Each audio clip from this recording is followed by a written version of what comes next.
السلام عليكم متابعي الاعزاء، كنتمنى للجميع عام سعيد، مزيد من التألق والعطاء وتحقيق الامنيات للجميع يا رب.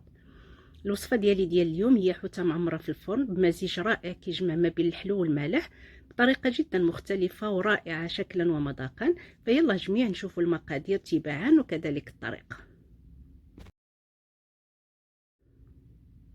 فبالنسبه للمقادير فانا خديت هنا حوته اللي مغسوله طبعا مزيان ومحلوله هكا من الظهر. ممكن تستعملوا اي نوع بغيتيو ديال الحوت.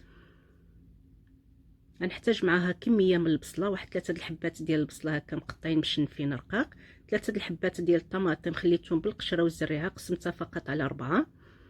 غنحتاج لزيت الزيتون وزيت المائده، عندي كميه من الزبيب، كميه من اللوز ايفيلي، كميه من القزبور، كميه من الحامض مصير مقطع. وهنا عندي الثوم، انا كناخذ الثوم وكنطحنو مع الزريعه ديال القزبور وكنخليها في المجمد، يعني الوقت اللي كنحتاجها كنجبد الكميه اللي غنحتاج. وطبعا تستعملوا غير الثوم عادي. عندي هنا كميه من الطحينه. بالنسبه للطحينه فانا استعملت هذا النوع، يعني ممكن تستعملوا اي نوع لقيتيو، يعني راه كتوجد بكثره يعني موجوده. كنحتاج كذلك الزعتر، كمون، فلفل احمر، ابزار والملح. فهادو هما المقادير. ودابا ندوزو للطريقه. ففي مقلاة فوق النار غندير كميه من زيت الزيتون وزيت المائده مخلطه. غندير فيها هاد البصله تنزل معايا شويه تحمر في هاد الزيت. غنضيف له معلقه ديال الثوم ولا واحد 3 حتى ل 4 الفصوص ديال الثوم محكوك. نضيف لها كذلك هاد الطماطم مقسومه هكا على 4.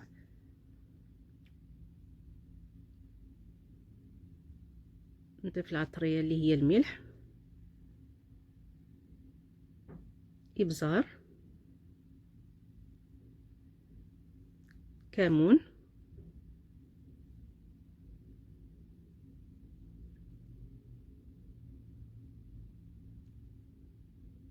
الفلفل الاحمر،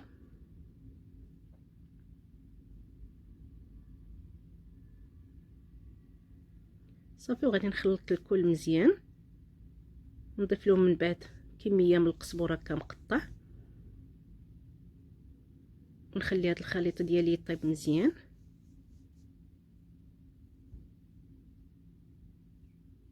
صافي. فمن بعد ما كيطيب غنضيف له الحامض مصير مقطع هكا صافي، وغادي نطفي عليه ونرجع معكم. ففي لاطه اللي كتدخل الفران درت بابي الومنيوم، بابي كويسون، قليل من زيت الزيتون والزعتر. حطيت الحوته ديالي عمرتها بالخليط، دهنتها من الفوق بزيت الزيتون وغطيتها من جديد بابي كويسون، بابي الومنيوم. غنحاول نجمعها مزيانه على هذا الشكل صافي. وغادي ندخلها للفران. فردوا معها البال، يعني ما كتبغيش طيب بزاف لان الصهد ديالها كيرجع فيها فكطيب بسرعه، يعني باش ما تطيبش كتر وتفرست معاكم. صافي. في هذه الاثناء غنخليها طيب وغادي ندوز نحضر معكم الطحينه. غناخذ كميه من الطحينه، غنضيف لها قطرات من الحامض، نحيد هذا العظيم،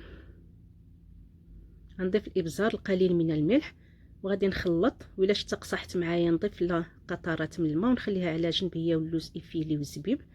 صافي. فمن بعد 17 دقيقه بالضبط طابت معايا الحوته ديالي فعريتها.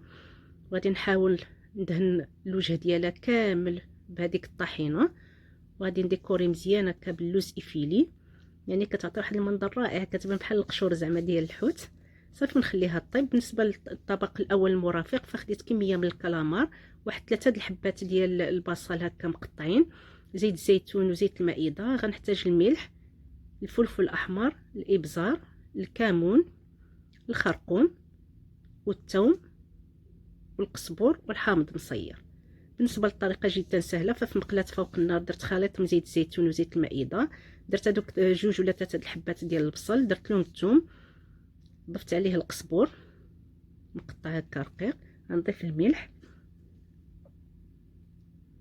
ابزار، كمون، فلفل احمر، الخرقوم.